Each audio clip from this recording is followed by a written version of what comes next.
ख्वाब में मेहंदी लगाने को इस्लामी ताबीरात और ख्वाबों के माहिरीन के मुताबिक अमूमन खुशी, जीनत, खुशखबरी और कामयाबी की अलामत समझा जाता है।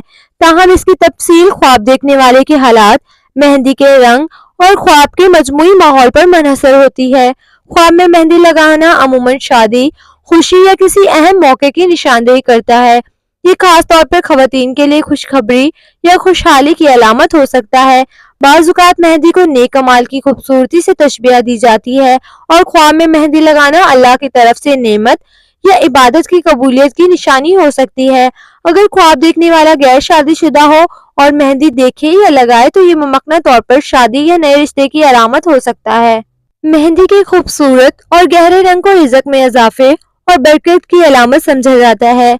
मेहंदी को ताल्लुकात और मोहब्बत की मजबूती की निशानी के तौर पर भी देखा जाता है, खास तौर पर अगर ये ख्वाब शौहर या बीवी के साथ जुड़ा हो। मेहंदी